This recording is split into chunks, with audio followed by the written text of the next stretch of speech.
Hello everyone, welcome to Vandana classes. My name is Vandana और आज हम स्टार्ट करने जा रहे हैं अपने एनटीजीसी नेट पेपर 1 की सीरीज़ को। और आज की हमारी यूनिट है कम्युनिकेशन से। ये पेपर 1 के लिए भी बेनिफिशियल होगी और ऑल लेवल सेट्स के लिए भी बेनिफिशियल होगी। वंदना क्लासेस को लाइक करें, शेयर करें, सब्सक्राइब करें, बेल आइकन बटन दबाना ना भूलें। और आज का हमारा टॉपिक है 7 सीज ऑफ इफेक्टिव कम्युनिकेशन। वो कौन से 7 सी हैं जो हमारे कम्युनिकेशन को इफेक्टिव बनाते हैं, आज हम जानने की कोशिश करेंगे। ये इंपॉर्टेंट टॉपिक है, एग्जाम में यहाँ से क्वेश्चन आता ही आता है, इसलिए इसे अच्छे से और ध्यान से देखेंगे। फर्स्ट सी कौन सा है? Clarity. The message should be clear.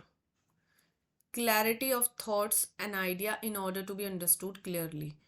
Clear message must make use of exact, appropriate and concrete words and symbols.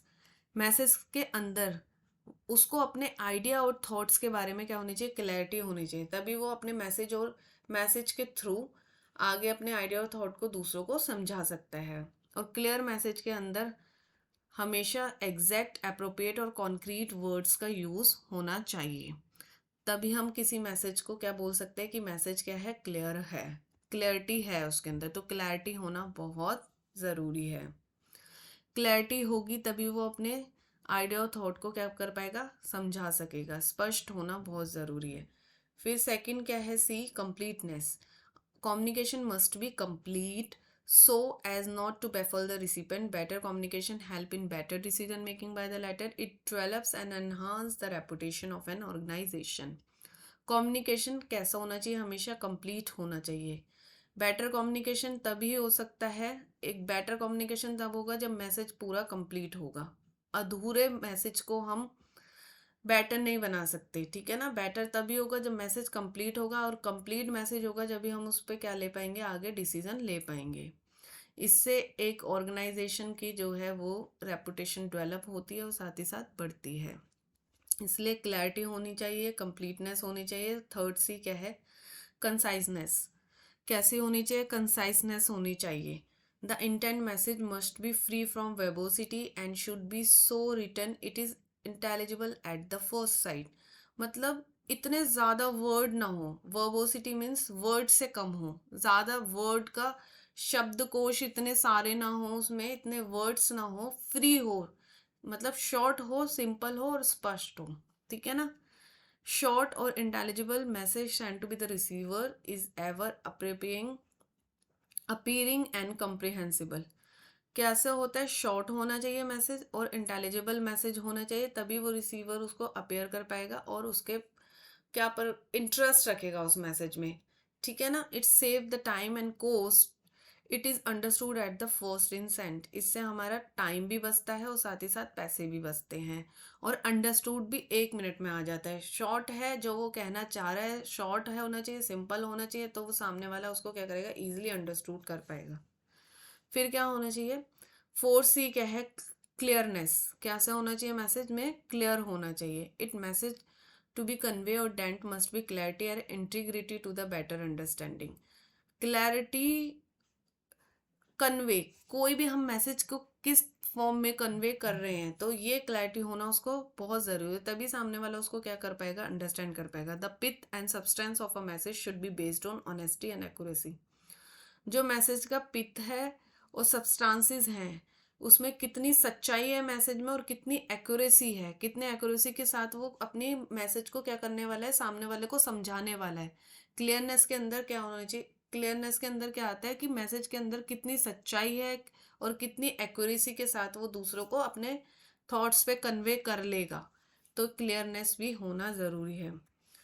Fifth सी क्या है? कर्टेसी।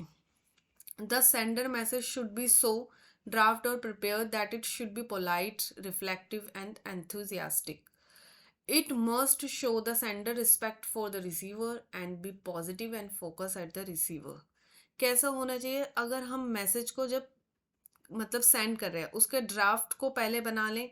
उस ड्राफ्ट को बनाने के बाद उसमें कितना रिफ्लेक्टिव, सेंडर अपना कितना 100% दे रहा है सामने वाले को उस मैसेज के अंदर, तो उस ड्राफ्ट के अंदर हम पहले उसको प्रिपेयर कर लें और ड्राफ्ट को पढ़ने के बाद ही हम आगे सेंड करें किसको? रिसीवर को।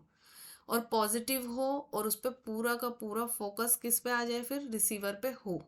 तो ये अपनी कर्टसी के थ्रू क्या करता है, स्पष्ट होना चाहिए। तो ड्राफ्ट को पहले प्रिपेयर कर ले, क्या हम क्या कहना चाह रहे हैं अपनी इस थॉट और आइडिया में, सामने वाला समझ ले पॉजिटिव वे में, तो इसलिए कर्टसी होना बहुत ज़रूरी है।